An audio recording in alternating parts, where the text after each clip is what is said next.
Build videos are friggin' sick. There's just something hypnotic about watching an entire system come together and then just drooling at the end result. But as amazing as they are, I've never actually released a full-on build video on this channel. It's despicable, I know. But all of that changes today because MSI just sent over their MPG Sekira 500G case, and this thing is something else. Something that deserves a dedicated build video along with a review, and that's what this video is all about. It's also something that should be paired with the most meticulously thought out hardware, along with a pretty good general theme to tie it all together. Yeah, I'm not doing any of that. Instead, I'll be putting together one of the most mismatched systems I can possibly come up with the gear I already have. Okay, so first let's see what we're working with here. First things first, and on this one we got kinda lucky because MSI hasn't yet taken back their Meg X570. Don't tell them I have it.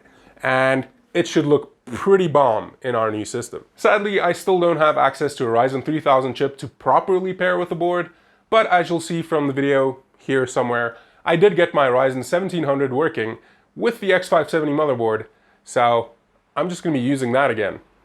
See what happens. Keeping the 1700's temps in check will be left up to Cooler Master's Master Liquid 240R RGB, and I chose to go with that because it's an AIO, and our 500G case over there makes installing one so friggin' simple. For RAM, I decided to go with two 8GB sticks of Ballistics Tactical RGB goodness. Next up is GPU, and even though it's a little underkill for the system we'll be building, MSI's 5500XT Gaming X looks absolutely phenomenal. It's a really solid card, and I just think it'll go really well with the system we're building. I also chose to go with this card because there is currently a promotion running for it, where if you buy the 5500XT, you can also grab Resident Evil 3 and Ghost Recon Breakpoint, along with a 3-month Xbox Game Pass for PC subscription for free, which is pretty dope.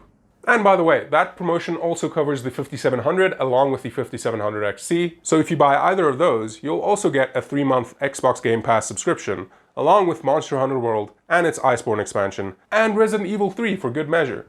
And lastly, powering all of the things will be Corsair CX550M, which is semi-modular, which makes my life a lot easier, and should be more than enough to power everything we've got. Oh, and along with all of that, we'll also be throwing in a Samsung Evo 850, along with just a hard drive to store games on. So finally, with all that out of the way, I guess there's nothing left to do than just start putting it all together. Let's do it.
Okay, everything that needs to be in the system is in the system.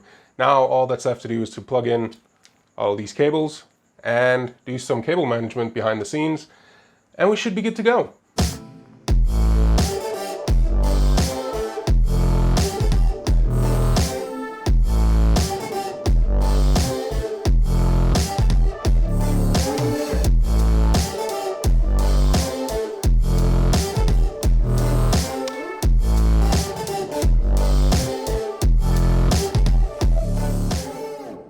Well, I think for a first build, this one didn't turn out too bad. I did have a few issues here and there, like I wish I had the second power connector for the CPU on hand because the motherboard does take two, but everything works and that's all that really matters. I would have also loved to throw a fan hub in there because running each individual cable to one of the motherboard's many fan headers was just a pain and takes away from the case's overall clean aesthetic just a little bit. But overall, I really like how this strange, seriously mismatched system came together. And at the heart of it all, even though it's on the outside, so it's not really a heart, though some babies are born with their hearts outside their chests, so That's not where I wanted this to go. Anyway, the main focus of this video is MSI's MPG Sekira 500G, and this thing is quite godly. I mean, it has to be, since it's apparently inspired by the most powerful and highest god in Pantheon. And it's a shockingly heavy one at that too, weighing in at just under 20 kilos. And when it comes to build quality, that weight makes total sense. This thing is built like a friggin' tank. Not this one, the other one.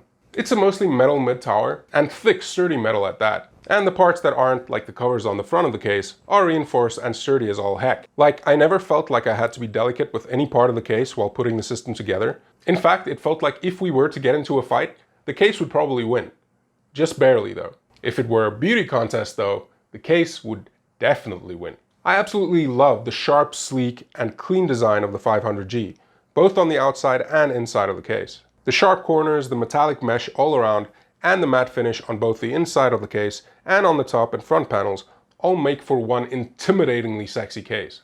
And it's also kind of subtle. The only things that really stand out as gamery on the outside of the case are the Dragon logo in the front and the slight accents on the front and top of the chassis. Speaking of the front and top of the case, this thing is made for custom water cooling, with radiator support in the front maxing out at 280mm and 360mm at the top, with that top mount being totally removable, which made installing Cooler Master's Master Liquid 240R way easier than usual. Pro gamer move, MSI. Pro gamer move. And after taking out the removable drive cage, the inside of the case has more than enough room for all your water cooling gear. But if you're like me and opt not to go full-on water cooling, the 500G has you covered too.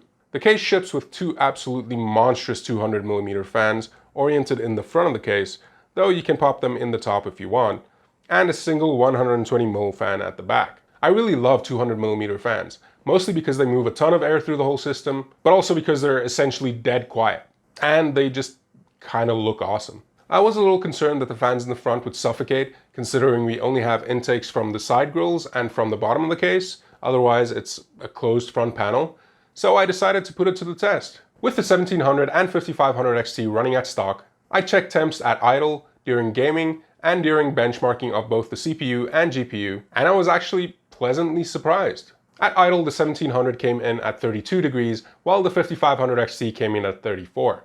After about 30 minutes of gaming, CPU maxed out at around 42 degrees, while the GPU maxed out around 66. Then during some heavy benchmarking, the 1700 maxed out around 58 degrees, while the GPU held firm at around 73. Clearly, even though a closed front panel is never ideal for optimal cooling, those two massive fans along with intakes from the side and the bottom of the case can definitely still get the job done. Now, you probably won't be running both your CPU and GPU at stock speeds, but even if you decided to overclock in this thing, you have a lot of headroom to work with. But whatever configuration you decide to go with, this case is an absolute joy to build in and to tinker with. The hinged door-like glass side panels look fantastic. They open and close smoother than my actual doors, and they're held in place securely by some serious magnetic power. The easy access to the system they provide is something I really appreciate, almost as much as I appreciate that all the important screws are entirely toolless. Well, I say almost there because even toolless screws require that you use a screwdriver to loosen them up just a little bit, because they're quirky like that. Cable management is another area MSI really focused on for this case. Cutouts above, below, and to the side of the motherboard are perfectly laid out and finished off with rubber grommets, and the back has tie-down points and Velcro straps, with ample space to hide long, messy cables. And rounding things out, here are a few other notable specs. The front I/O consists of 4 regular USB 3.2 ports,